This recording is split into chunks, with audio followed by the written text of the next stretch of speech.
નમસ્કાર વિદ્યાર્થી મિત્રો, વંદે ક્લાસીસ યુટ્યુબ ચેનલમાં આપનું હાર્દિક સ્વાગત છે। આજના વિડીયોમાં આપણે ધોરણ 9ના અંગ્રેજી વિષયની પ્રથમ પરીક્ષા માટેની જે નવી બ્લુપ્રિન્ટ આપેલી છે 30% હેતુલક્ષી આધારિત તે બ્લુપ્રિન્ટ સંપૂર્ણ ચર્ચા કરવાના છે। તમારા માટે વિડીયો ખૂબ અગત્યનું છે, તો માટે તમારે વિડીયો અંત સુધી જોવાનું છે। વિડીયો પસંદ આવે તો વિડીયો લાઈક કરજો અને શેર જલ્દી કરજો, જેથી બાકીના વિદ્યાર્થીઓ પણ વિડીયોને જોઈ શકે। આપણી આ ચેનલ પર તમને ધોરણ 9ના છે બધા વિષય વિડીયો મળી રહેવાના છે પ્રથમ પરીક્ષા માટેના। માટે તમે જલ્દી આપણે ચેનલ સબસ્ક્રાઇબ કરજો, બાકીના વિદ્યાર્થીઓ પણ જરૂરથી રેકમેન્ડ કરજો। અને તમે ખાસ કરીને આપણી વોટ્સઅપ ચેનલ ફોલો ન કરી તો ખાસ તમે તેને ફોલો કરી શકો છો। તમને આ બ્લુપ્રિન્ટની પીડીએફ પણ આપણી વોટ્સઅપ ચેનલ પર જ મળવાની છે, માટે તમે જરૂરથી એને ફોલો કરી લેજો। તમે તમારા જોડાવા માટેની લિંક નીચે ડિસ્ક્રિપ્શન બોક્સમાંથી મળી રહેવાની છે। તો ચાલો આપણે આ વિડીયોની શરૂઆત કરીએ। ધોરણ 9 વિષય ઇંગ્લિશ પ્રથમ પરીક્ષા માટેની નવી બ્લુપ્રિન્ટ એટલે કે પ્રશ્નપત્રનું પરિરૂપ। તો તમારે છે કુલ 50 માર્કનું પેપર આવવાનું છે। કેટલા 50 માર્ક્સ પેપરમાં રહેશે તો તમારે કુલ 2 કલાકનો સમય અહીંયા રહેવાનો છે। સૌથી પહેલા આપેલા છે તમને અહીંયા હેતુ પ્રમાણે ગુણની ફાળવણી। સૌથી પહેલા છે જ્ઞાનના આધારે તમારે છે 2 ગુણના પ્રશ્ન આવશે, સમજના આધારે 21 ગુણના પ્રશ્ન, ઉપયોજનના આધારે 10 ગુણના પ્રશ્ન આવશે, વિશ્લેષણના આધારે 12 ગુણના પ્રશ્ન છે અને મૂલ્યાંકનના આધારે તમારે 5 ગુણના પ્રશ્ન તમને જોવા મળશે। ત્યારબાદ તમને આપેલા છે અહીંયા પ્રશ્ન પ્રકાર પ્રમાણે ગુણની ફાળવણી તમને આપેલી છે। સૌથી પહેલા છે હેતુલક્ષી પ્રશ્ન તમને કુલ 13 જોવા મળશે, તેના ગુણ તમારે અહીંયા 15 રહેશે। ત્યારબાદ અતિ ટૂંકા પ્રશ્ન તમને કુલ 1 પૂછાશે, તેનો ગુણ તમારે અહીંયા 3 છે। ત્યારબાદ ટૂંકા પ્રશ્ન તમને 20 પૂછવામાં આવશે, તેના ગુણ પણ તમારે અહીંયા 20 છે। ત્યારબાદ વિસ્તૃત પ્રશ્ન તમને 2 પૂછવામાં આવશે, તેના ગુણ તમારે 7 છે। ત્યારબાદ વિસ્તૃત પ્રશ્ન 2 તમને છે કુલ 1 પૂછાશે, તેના ગુણ તમારે અહીંયા 5 છે। જો મિત્રો તમારે આ જે બ્લુપ્રિન્ટ છે એ નવી બ્લુપ્રિન્ટ છે, જેમાં તમને જે નવી જાહેર કરેલી છે બોર્ડ દ્વારા, એમાં તમે જે 30% પ્રશ્ન હેતુલક્ષી આવવાના છે અને બાકીના પ્રશ્નો 70% વર્ણનાત્મક પ્રશ્ન આવવાના છે। એ આધારે જે આ બ્લુપ્રિન્ટ છે નવી લેટેસ્ટ બ્લુપ્રિન્ટ છે, જેમાં તમને જનરલ ઓપ્શન પણ આપવામાં આવશે। તે તમને આપેલા છે। ત્યાર પછી વિભાગ દીઠ ગુણભાર સૌથી પહેલાં છે રીડિંગ કોમ્પ્રિહેન્શન, તેમાં તમને આવશે મેઇન ટેક્સ્ટ બુક અને પોયમ। એમાં તમે છે 12 માર્ક્સના પ્રશ્ન પૂછાવાના છે। તમે જે ટેક્સ્ટ બુકની અંદર ચેપ્ટર આપેલા છે, જે તમને યુનિટ આપેલા છે અને પોયમ આપેલી છે, એમાં તમે જે 12 માર્ક્સના પ્રશ્ન પૂછાશે। ત્યારબાદ નોન વર્બલ, તેમાં તમને 4 માર્ક્સના પ્રશ્ન આવશે। ત્યારબાદ સપ્લિમેન્ટરીમાંથી તમને છે 4 માર્ક્સના પ્રશ્ન આવશે। ત્યારબાદ છે વોકેબ્યુલરી, એમાં તમને આપેલું છે મેઇન ટેક્સ્ટ, એમાંથી તમારે 3 માર્ક્સના પ્રશ્ન આવશે અને સપ્લિમેન્ટરીમાંથી તમારે છે 2 માર્ક્સના પૂછાશે નિયરેસ્ટ મિનિંગ, એ પણ તમને 2 માર્ક્સના છે। ત્યારબાદ ફંક્શન અને ગ્રામરની વાત કરીએ, એ તમારે કુલ 15 માર્ક્સનું તમારે ગ્રામર અને ફંક્શન આવવાનું છે। ત્યારબાદ વાત કરીએ રાઇટિંગ વિભાગની, એમાં સૌથી વધારે આવશે પેરેગ્રાફ રાઇટિંગ અથવા તો ઈમેલ રાઇટિંગ, એ તમને 5 માર્ક્સનું છે।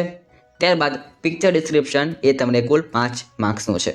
આમ તમારે છે સંપૂર્ણ સેક્શન વાઇઝ તમારે વેઇટેજ એટલે કે ગુણભાર રહેવાના છે, તો તમે એ જરૂરથી વાત ધ્યાનમાં રાખજો। અહીં તમને આપેલું, ત્યાર પછી પ્રશ્નપત્ર માળખું આપેલું, એટલે કે તમને સંપૂર્ણ પેપર સ્ટાઇલ આપેલી છે, તમારે પેપરનું સ્ટ્રક્ચર મારે કઈ રીતે દેવાનું છે તમને સંપૂર્ણ માહિતી મળી જશે। વાત કરીએ આપણે પ્રશ્ન માળખું, સૌથી વાત કરીએ આપણે સેક્શન નંબર A ની, જે તમારે સેક્શન કુલ 10 માર્ક્સનો રહેવાનો છે। સૌથી પહેલાં વાત કરીએ ક્વેશ્ચન નંબર 1 થી લઈને 8 સુધીના, એમાં તમને આવશે read the comprehension extracts page. તમને છે તમે જે યુનિટ આપેલા છે ટેક્સ્ટ બુકની અંદર, ફક્ત પાઠ, પોયમ નહીં, ફક્ત તમે યુનિટ આપેલા છે, પાઠ આપેલા છે, તેમાં તમે છે એ 8 માર્ક્સના પ્રશ્ન જવાબ પૂછાવાના છે।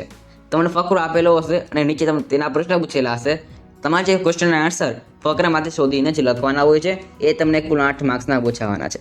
ત્યારબાદ ક્વેશ્ચન નંબર 9 અને ક્વેશ્ચન નંબર 10, એ તમને આવશે ટ્રુ ફોલ્સ, એ તમને કુલ પાઠમાંથી પૂછાવાના છે, 2 માર્ક્સમાં ટ્રુ ફોલ્સ। તે વાત કરીએ આપણે સેક્શન નંબર B ની વાત કરીએ, જે પણ તમારે કુલ 10 ગુણનો વિભાગ છે। ક્વેશ્ચન નંબર 11 અને 12ની વાત કરીએ, તેમાં તમને આવશે રીડિંગ કોમ્પ્રિહેન્શન, તમે જે તમને પોયમ આપેલી છે, કાવ્ય આપેલા છે, તેમાંથી 2 ગુણના પ્રશ્ન આવશે। તમને કોઈ પણ સ્ટાન્જા આપેલો હોય, પંક્તિ આપેલી હોય, તે નીચે તમને 2 સવાલ આપેલા હશે, તમારે તેના જવાબ સ્ટાન્જા વાંચીને જ લખવાના હોય છે, તમે જે કુલ 2 માર્ક્સના છે। ત્યારબાદ ક્વેશ્ચન નંબર 13 થી લઈને 16 સુધીના પ્રશ્ન તમને આવશે રીડિંગ કોમ્પ્રિહેન્શન સપ્લિમેન્ટરીમાંથી, તમને કોઈ પણ ફકરો આપેલો હશે, તમારે તેના જવાબ ફકરમાં ગોતીને લખવાનો રહેશે, પણ આ ફકરો તમારે પાઠમાંથી નહીં હોય, કાવ્યમાંથી પણ નહીં હોય, સપ્લિમેન્ટરીમાંથી હશે, એ તમને કુલ 4 માર્ક્સના છે। ત્યારબાદ પ્રશ્ન નંબર 17 થી લઈને 20 સુધીના, એમાં તમને આવશે રીડિંગ કોમ્પ્રિહેન્શન, જે તમને પૂછાય તો કોઈ પણ તમને ટેબલ આપેલું હોય, કોઈ ગ્રાફ આપેલું હોય, કોઈ ટિકિટ આપેલી હોય, કોઈ રિસિપ્ટ આપેલી હોય, તે આધારે તમને જે પ્રશ્ન પૂછાય છે, તમારે તેના આન્સર જે તે ગ્રાફ કે ટેબલમાંથી ગોતીને લખવાના હોય છે, તમારે તે પણ કુલ 4 માર્ક્સનું પૂછાવાનો છે। સેક્શન સીની વાત કરીએ, જે પણ તમારે કુલ 10 ગુણનો છે. સૌથી પહેલાં છે ક્વેશ્ચન નંબર 21 લઈને 13 સુધી. એમાં તમને આવશે આઈડેન્ટિફાઈ ધ ફંક્શન. તમને ફંક્શનના જોડકા પૂછાય છે, એ તમને કુલ 3 માર્ક્સના રહેશે. ત્યારબાદ ક્વેશ્ચન નંબર 24 લઈને 25 સુધી. એમાં તમને આવશે complete the sentence function based. તમને જે વાક્ય પૂરા કરવાના હોય વચ્ચે ફંક્શનના આધારે એ તમને કુલ 2 માર્ક્સના આવશે. તમે તેમાં ઓપ્શન છે કાઉન્સમાં આપેલા હશે. ત્યારબાદ ક્વેશ્ચન નંબર 26 તમને તેમાં આવશે કમ્પ્લીટ ધ પેરેગ્રાફ. તમને જે ફકરો કોઈ પણ આપેલો હોય ચેપ્ટર આધારિત જે અધૂરો હોય, તમને તેના જે ઓપ્શન છે ઉપર આપેલા હોય કાઉન્સની અંદર, તમારે ફકરો પૂરો કરવાનો હોય છે કાઉન્સમાંથી શબ્દ ગોતીને. તમને તે 3 માર્ક્સમાં આવશે. ત્યારબાદ ક્વેશ્ચન 27 લઈને 28 સુધી. તેમાં તમને આવશે નિયરેસ્ટ મિનિંગ. સપ્લિમેન્ટરીમાં તમને જે 2 માર્ક્સના નિયરેસ્ટ મિનિંગ પૂછાય છે એ તમને 2 માર્ક્સમાં આવશે ક્વેશ્ચન નંબર 27 અને 28 તરીકે. ત્યારબાદ બાકી સેક્શન નંબર ડીની. સૌથી પહેલાં છે ક્વેશ્ચન નંબર 29 અને ક્વેશ્ચન નંબર 30. તેમાં તમને આવશે કન્જક્શન. તમારે 2 વાક્યને જોડવાના હોય કન્જક્શનના આધારે, એ તમારે 2 માર્ક્સના છે.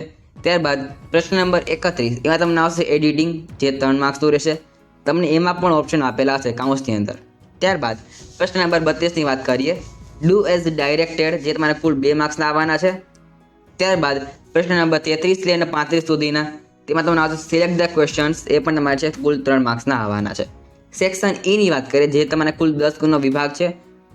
તો સૌથી તમારે આપેલું છે પ્રશ્ન નંબર 36. તેમાં તમને આવશે પેરેગ્રાફ રાઇટિંગ.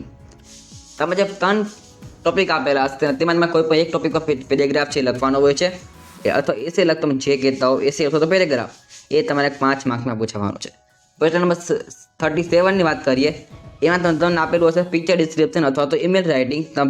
બેમાં જે તમને આવડતું હોય તમે લખી શકો છો, તો તેના 5 માર્ક્સ રહેવાના છે. આ તમારે છે સંપૂર્ણ પેપર સ્ટાઇલ ઇંગ્લિશ વિષયની રહેવાની છે. એ તમને ખાસ નોંધ આપેલી છે કે પ્રથમ એક્ઝામ માટે છે જૂનથી સપ્ટેમ્બર માસ સુધીનો અભ્યાસક્રમ રહેવાનો છે. કેટલો છે? જૂનથી લઈને સપ્ટેમ્બર માસ સુધીનો. એટલે તમને છે યુનિટ 1થી લઈને 5 સુધીના છે યુનિટ છે એ તમારે ફર્સ્ટ એક્ઝામની અંદર પૂછાવાના છે. તો એ તમે જરૂરથી વાત ધ્યાનમાં રાખજો. તો આજના વિડીયોમાં આપણે છે સંપૂર્ણ ઇંગ્લિશ વિષયની બ્લુપ્રિન્ટ જોઈ લીધી છે. તમને જો વિડીયો ગમ્યો હોય તો લાઈક કરજો, શેર જલ્દી કરજો અને બાકીના વિદ્યાર્થીઓમાં વિડીયોને શેર કરજો. ચેનલ સબસ્ક્રાઈબ ના કરી હોય તો ખાસ તમે ચેનલને સબસ્ક્રાઈબ કરજો, જેથી તમે આવો એક પણ વિડીયો મિસ ના કરો. તો આજના વિડીયો માટે આટલું જ. મળશું નેક્સ્ટ વિડીયોમાં. Thanks for watching. All the best. જય હિન્દ. વંદે માતરમ.